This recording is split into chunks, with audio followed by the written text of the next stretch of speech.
Assalamualaikum semuanya.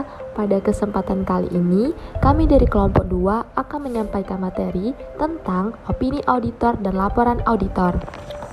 Tapi sebelum itu, berikut ini adalah anggota-anggota dari kelompok 2.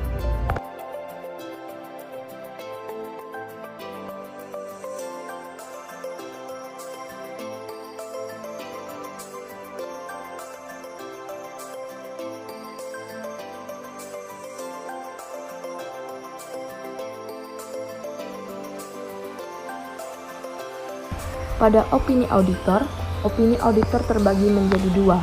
Yang pertama, ISA 700, opini tanpa modifikasian atau wajar tanpa pengecualian.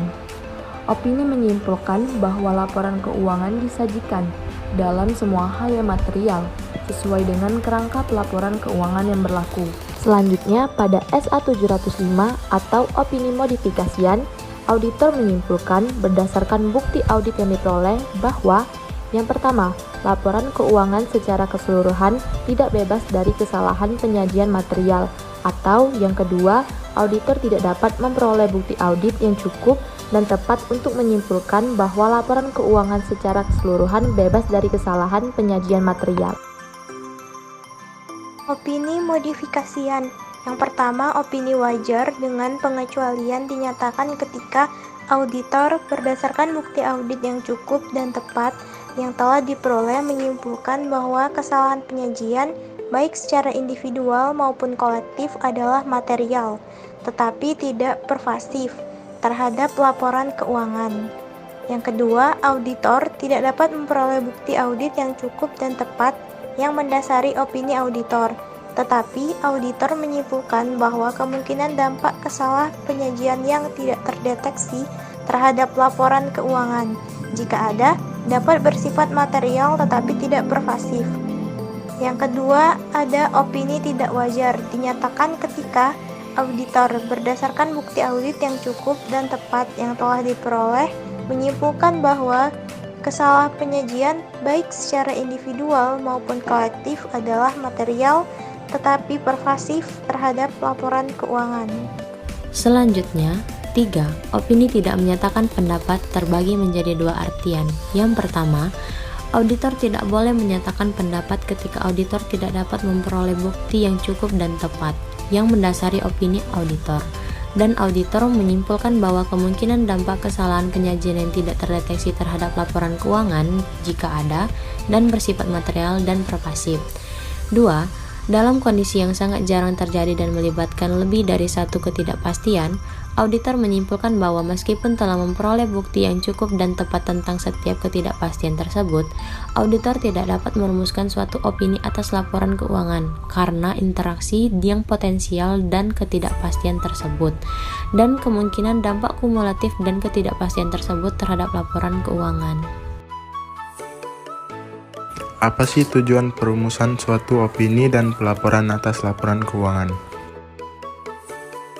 Tujuan perumusan suatu opini dan pelaporan atas laporan keuangan adalah yang pertama itu merumuskan suatu opini atas laporan keuangan berdasarkan suatu evaluasi atas kesimpulan yang ditarik dari bukti audit yang diperoleh. Yang kedua itu menyatakan suatu opini secara jelas melalui suatu laporan tertulis yang juga menjelaskan basis untuk opini tersebut. Selanjutnya ialah penjelasan mengenai perumusan suatu opini laporan keuangan. Adapun pengevaluasian auditor tentang apakah laporan keuangan mencapai penyajian wajar harus mencakup pertimbangan sebagai berikut. Yang pertama, penyajian, struktur dan isi laporan keuangan secara keseluruhan. Yang kedua itu apakah laporan keuangan termasuk catatan atas laporan keuangan terkait, mencerminkan transaksinya dan peristiwa yang mendasarinya dengan suatu cara yang mencapai penyajian wajar. Dipastikan juga harus sesuai dengan kerangka pelaporan keuangan. Perlu diingat bahwa auditor juga harus mengevaluasi apakah laporan keuangan merujuk secara memadai pada atau menjelaskan kerangka pelaporan keuangan yang berlaku.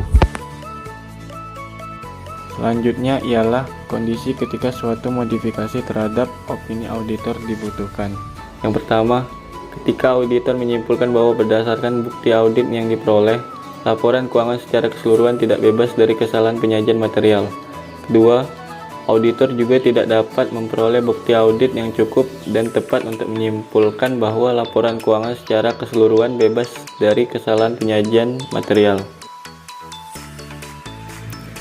Keputusan penentuan jenis opini modifikasian bergantung pada, yaitu yang pertama, sifat hal-hal yang menyebabkan modifikasi, yaitu apakah laporan keuangan mengandung kesalahan penyajian material, atau dalam hal terdapat ketidakmampuan untuk memperoleh bukti audit yang cukup dan tepat. Kemungkinan laporan keuangan mengandung kesalahan penyajian material. Kedua, pertimbangan auditor tentang seberapa pervasifnya dampak atau kemungkinan dampak hal tersebut terhadap laporan keuangan. Adapun isi dari laporan auditor, yang pertama, laporan auditor harus bersifat secara tertulis. Yang kedua, mencantumkan beberapa hal di antaranya A. Judul. Judul harus bersifat secara jelas, menunjukkan bahwa laporan tersebut adalah laporan auditor independen. B. Tertuju pada pihak yang dituju. C. Adanya paragraf pendahuluan yang berisi yang pertama, entitas yang laporan keuangannya diaudit. Yang kedua, menyatakan bahwa laporan keuangan telah diaudit. Yang ketiga, judul setiap laporan yang membentuk laporan keuangan. Yang keempat, merujuk pada ikhtisar kebijakan akuntansi signifikan dan informasi penjelasan lainnya. Yang terakhir, tanggal atau periode yang dicakup oleh setiap laporan yang membentuk laporan keuangan. Selanjutnya yaitu D, paragraf tanggung jawab manajemen atas laporan keuangan. Manajemen bertanggung jawab atas laporan keuangan dalam hal penyusunan dan penyesuaian wajar laporan keuangan yang sesuai dengan kerangka pelaporan keuangan yang berlaku. Manajemen juga bertanggung jawab dalam pengendalian internal yang dipandang perlu oleh manajemen. Lalu, E, paragraf tanggung jawab auditor. Dalam paragraf tanggung jawab auditor berisikan tentang 1. Pernyataan suatu pendapat atas laporan keuangan berdasarkan audit. 2. Pernyataan bahwa audit dilaksanakan berdasarkan standar audit yang ditetapkan oleh IAI. 3. Penjelasan bahwa standar audit tersebut mengharuskan auditor untuk ketentuan etika.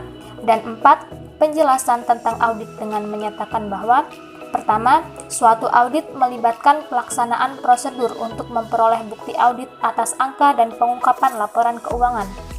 Kedua, prosedur yang dipilih bergantung pada pertimbangan auditor.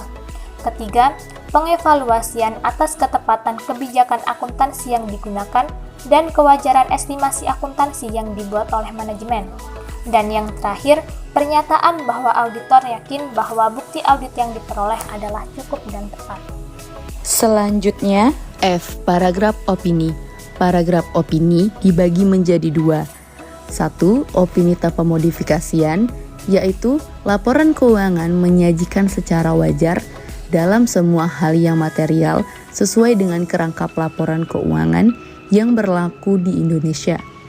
2. Opini modifikasian sesuai dengan SA 705. G. Tanggung jawab pelaporan lainnya, atau jika auditor melakukan audit selain terhadap laporan keuangan. H. Tanda tangan auditor. Laporan auditor harus ditandatangani atas nama Kantor Akuntan Publik atau KAP dan Akuntan Publik atau AP. I. Tanggal laporan audit, yaitu setelah laporan keuangan telah disusun dan pihak yang berwenang telah menyatakan bahwa mereka telah mengambil tanggung jawab atas laporan keuangan tersebut. J. Alamat auditor, yaitu lokasi dan yuridikasi tempat auditor berpraktik. Materi selanjutnya yaitu bentuk laporan dan isi laporan audit. Gambar di samping merupakan contoh bentuk dan isi laporan auditor dengan opini wajar dengan pengecualian.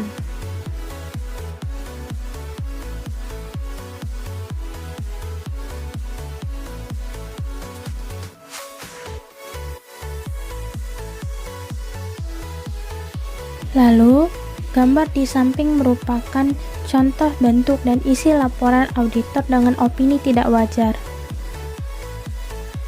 Dan gambar terakhir merupakan contoh bentuk dan isi laporan auditor dengan opini tidak menyatakan pendapat.